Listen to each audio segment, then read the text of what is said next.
जब किसी पे सत्ता की खुमारी चढ़ती है तो यह अच्छे से अच्छे इंसान को भी अत्याचारी दरिंदा बना देता है और उसके बाद ये शासक अत्याचार और क्रूरता की सारी हदों को भी पार कर देते हैं। इतिहास में कई ऐसे तानाशाह हुए जिन्होंने इंसानी सभ्यता को न केवल शर्मसार किया बल्कि क्रूरता की सारी हदें पार कर दी। इन तानाशाहों ने अपनी ताकत के दम पर आम लोगों के ऊपर भयंकर जुल्म ढाए, कोई अपनी सनक मिटाने को तो कोई उनके मांस को खाने के लिए इंसानों को बलि का बकरा बना देते थे। इन खूंखार तानाशाहों के कारण दुनिया भर के लाखों बेगुनाह लोग मारे गए। दोस्तों, आज के इस वीडियो में हम इतिहास के 5 सबसे खूंखार तानाशाह को जानेंगे जिन्होंने अपनी क्रूरता की सारी हदें पार कर दी थी। नंबर 1 पर है हिटलर। हिटलर दुनिया का सबसे बड़ा तानाशाह था जिन्होंने लाखों यहूदियों का नरसंहार किया। एडोल्फ हिटलर एक जर्मन शासक था जो राष्ट्रीय समाजवादी जर्मन कामगार पार्टी के नेता थे। इसी पार्टी को नाजी पार्टी के नाम से भी जाना जाता है। द्वितीय विश्व युद्ध के दौरान हिटलर ही जर्मनी का तानाशाह था और हिटलर को ही द्वितीय विश्व युद्ध का सर्वाधिक जिम्मेदार माना जाता है। हिटलर के पास भाषण का एक खास कला था जो लोगों के लिए जादू का काम करता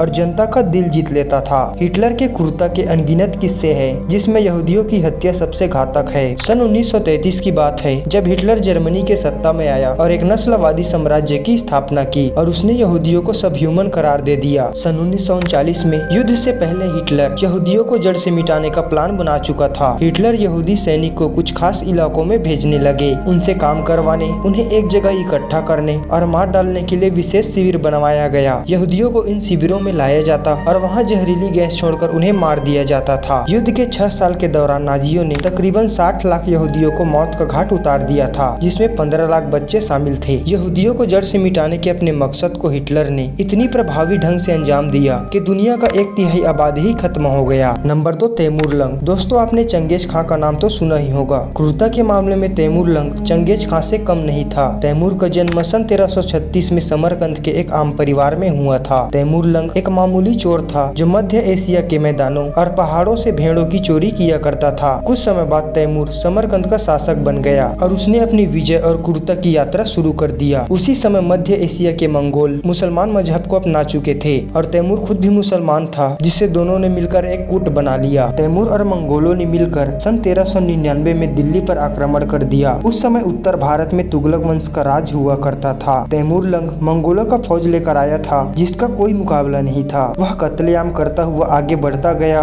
तैमूर लंग दिल्ली में 15 दिन तक रहा और उसने दिल्ली को कसाई खाना बना दिया। बाद में कश्मीर को लूटता हुआ तैमूर लंग वापस समरकंद चला गया। तैमूर के जाने के बाद दिल्ली मुर्दों का शहर बन गया था। नंबर 3 क्वीन मेरी प्रथम, जिसे ब्लडी मेरी के नाम से जाना जाता है। इसके नाम से ही आप अंदाजा लगा सकते हैं कि ब्लडी मेरी कितनी खतरनाक रही होगी। ब्लडी मेरी की क्रूरता की कहानी शुरू होती है सन 1547 में जब पिता की मृत्यु के बाद मैरी को इंग्लैंड का राजगद्दी दे दिया गया। उस समय इंग्लैंड कैथोलिक और प्रोटेस्टेंट इन 2 धर्मों के बीच बटा हुआ था। उसी समय इन दोनों धर्मों के बीच काफी जंग छिड़ गया। रानी मैरी चाहती थी कि पूरे इंग्लैंड में सिर्फ एक ही धर्म हो, लेकिन लोगों ने उसकी यह बात मानने से साफ इनकार कर दिया। गुस्से में रानी ने बात न मानने वालों को मौत का सजा सुना दिया। क्वीन मैरी लोगों को जिंदा भी जला देते थे। रानी की इसी क्रूरता के कारण लोग उसे नफरत करने लगे। लोग ऐसा भी मानने लगे कि रानी मैरी कुंवारी लड़कियों के खून से नहाती थी, जिसके कारण क्वीन मैरी को ब्लडी मैरी भी कहा जाता था। नंबर 4 चंगेज खां। 12वीं सदी की शुरुआत में मध्य एशिया में मंगोल शासक चंगेज खां का आतंक अपने चरम सीमा पर था। उसके मंगोल लड़ाके जिस भी गांव या शहर से गुजरते वहां खून की नदियां बहने लगती और लाशों के पहाड़ बन जाते थे। कहने को तो चंगेज खां एक निर्दयी शासक था जिसके आगे दुनिया को जीतने वाले सिकंदर और जूलियस सीजर जैसे सुरमा भी पानी मांगते थे। दुनिया के सबसे क्रूर सेनापति चंगेज खां ने लगभग पूरी दुनिया में अपनी फतेह कर ली थी। चंगेज खां ने सबसे पहले यूरोप और एशिया के ज्यादातर हिस्सों को तबाह कर दिया था, जिसमें चीन के केन साम्राज्य से लेकर दक्षिण कोरिया भी शामिल था। चंगेज खां निर्दयता के साथ साथ आस्तिक भी था। वह सभी धर्मों को मानता था, लेकिन चंगेज खां ने किसी भी धर्म या मजहब को नहीं अपनाया। चंगेज खां के क्रूर बनने का किस्सा बेहद ही फिल्मी है। दरअसल जब वह 10 साल का था तब कबीलों की लड़ाई में उसके पिता बगातुर की निर्गम तरीके से हत्या कर दिया गया। इस घटना ने चंगेज खां का सारा डर समाप्त कर दिया और उसे क्रूर शासक बनने पर विवश कर दिया। चंगेज खां के क्रूरता के कई किस्से हैं। एक बार की बात है जब चंगेज खां विजय यात्रा पर ईरान निकला था तो उसने ईरान के 75% आबादी का जान ले लिया। उसने लाशों और तबाही का एक ऐसा मंजर खड़ा कर दिया जिसकी शायद कोई कल्पना नहीं कर रहा था। चंगेज खां निर्दयता पूर्वक उज़्बेकिस्तान के सबसे बड़े शहर बुखारा और समरकंद को जला दिया। चंगेज खां की क्रूरता को देखकर लोग खौफ में जीते थे। वही लाखों महिलाओं को भी उनकी निर्दयता का शिकार होना पड़ा था। पूरी दुनिया में उसका इतना खौफ खौफ था कि लोग उनके नाम सुनकर भी कांपते थे। दोस्तों, तो ये थे दुनिया के 4 सबसे खूंखार तानाशाह जिसके नाम सुनकर दुनिया कांपती थी। यदि वीडियो पसंद आया तो लाइक कर हमारे चैनल को सब्सक्राइब जरूर करें। धन्यवाद।